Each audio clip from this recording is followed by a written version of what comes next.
জামাত ইসলামের পক্ষ থেকে হিন্দুদের জন্য একই অফার নিয়ে আসলো রে ভাই। হিন্দুরা কিন্তু এবার অনেক খুশি। বিগত যারাই রাষ্ট্র ক্ষমতায় আসছেন তারা কিন্তু হিন্দুদেরকে এমন প্রতিশ্রুতি বা এমন আশ্বাস কিন্তু কেউ দেয়নি, কিন্তু জামাতে ইসলাম এইবার হিন্দুদের কিন্তু এক বিশাল প্রতিশ্রুতি দিয়েছেন, বিশাল আশ্বাস দিয়েছেন।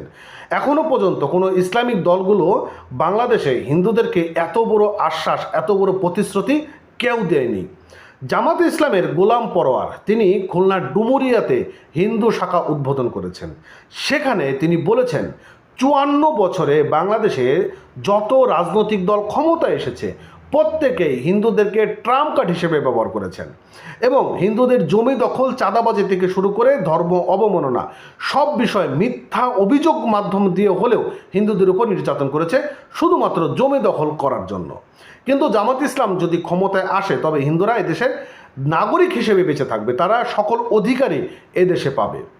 গোলাম পরোয়ারের এমন মন্তব্যকে আপনি কোন দৃষ্টিতে দেখবেন একটু কমেন্ট করে জানানোর চেষ্টা করবেন। বন্ধুরা, আপনারা নিশ্চয় জানেন যে বাংলাদেশে এখন সবথেকে বড় ট্রাম্প কার্ড হচ্ছে দেশের হিন্দু এবং আওয়ামী লীগ। এদের ভোট যেই ব্যাংকেই যাবে সেই ব্যাংকই জয় হয়ে যাবে। তো এটি নিয়ে এখন বিভিন্ন রাজনৈতিক দলগুলো কিন্তু কাজ করা শুরু করে দিয়েছে। জামাত ইসলামও কিন্তু এখন পিছিয়ে নেই। আপনারা নিশ্চয় জানেন যে বিগত কখনোই জামাতে ইসলামে হিন্দু শাখা ছিল না, কিন্তু এখন থেকে কিন্তু আমরা দেখতে পাচ্ছি বিভিন্ন জায়গাগুলোতে জামাত ইসলামের হিন্দু শাখা রয়েছে এবং সেই জায়গাগুলোতে জামাত ইসলামগুলো কাজ করছে যেন হিন্দুরা এই দেশে ভোট দেয়। এখন জামাতের গোলাম পরোয়ার তিনি বলেছেন যে যারা দাঁড়িপাল্লার জোয়ার দেখে ভয় পাচ্ছেন, হুমকি দিচ্ছেন, হিন্দুরা কিন্তু এই সকল ভয়ভীতি আর পাচ্ছে না, সেই দিন আর নেই। প্রথম আলো পত্রিকা কিন্তু এরকম একটা নিউজ প্রকাশ করেছে। আমি যদি আপনাদেরকে সেই নিউজটা একটু পড়ে শোনাই তাহলে আপনারা বিস্তারিত বুঝতে পারবেন কি বলছে। স্বাধীনতার পর যারাই দেশ চালিয়েছে তারা সবাই হিন্দুদের ব্যবহার করে শুধুমাত্র নিজেদের ভাগ্য উন্নয়ন করেছে বলে মন্তব্য করেছেন বাংলাদেশের জামাতে ইসলামের সেক্রেটারি জেনারেল মিয়া গোলাম পরোয়ার। তিনি বলেছেন হিন্দুদের ভাগ্য উন্নয়ন এবং অবকাঠামো উন্নয়নের প্রয়োজন ইসলামিক সরকার।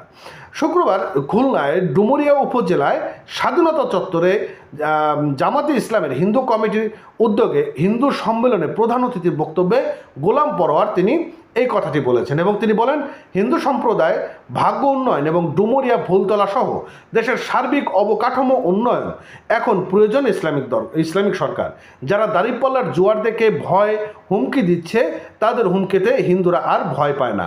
হিন্দুদের বাধা দিলে জনগণ এখন প্রতিরোধ গড়ে তুলবেন। আর গোলাম পরোয়ার তিনি বলেছেন ৫৪ বছরে যারা দেশ চালিয়েছে তারা সন্ত্রাস, দখলবাজি, চাঁদাবাজির মাধ্যমে হিন্দুদেরকে শোষণ করেছেন। গোলাম পরোয়ার তিনি যে বক্তব্যটা দিয়েছেন সেটা কিন্তু অনেকটাই বাস্তবতা রয়েছে। আমরা দেখেছি বিগত আওয়ামী লীগ দেখেছি, বিএনপি দেখেছি, তারা কি করেছে হিন্দুদেরকে ব্যবহার করেছে, ভারতকে একটু খুশি করেছে, তারা তাদের রাজনৈতিক যে হাসিল সেই হাসিল কিন্তু তারা করে ফেলেছেন। তিনি বলেছেন দেশের মানুষ পরিবর্তন চায়, আমরা সে পরিবর্তন আনতে চাই। লাঙ্গলের শাসন দেখেছি, ধানের শীষের শাসন দেখেছি, নৌকা শাসনও দেখেছি। এখন একটি দল বাকি রয়েছে, সেটা হলো জামাত ইসলাম, যার প্রতীক দাঁড়িপাল্লা। ঢাকা বিশ্ববিদ্যালয়ের ছাত্র শিবির জয়ের বিষয়টা তুলে ধরেন জামাতের সেক্রেটারি জেনারেল গোলাম পরোয়ার এবং তিনি বলেছেন যে ঢাকা বিশ্ববিদ্যালয়ে যে ভোটগুলো হয়েছে সেই ভোট ব্যাংকে কিন্তু হিন্দুদের অনেক ভোট রয়েছে, হিন্দুদের ভোটেও কিন্তু জামাত ইসলাম অনেক ভোট পেয়েছে। তো এই বিষয়ে তিনি কথা বলেছেন। এখন আপনি কি মনে করেন আসলে কি বাংলাদেশের হিন্দুরা জামাত ইসলামকে ভোট দেবে বা জামাত ইসলাম ক্ষমতায় আসলে হিন্দুদেরকে সুরক্ষা দেবে? কি মনে হয় কমেন্ট করে জানান।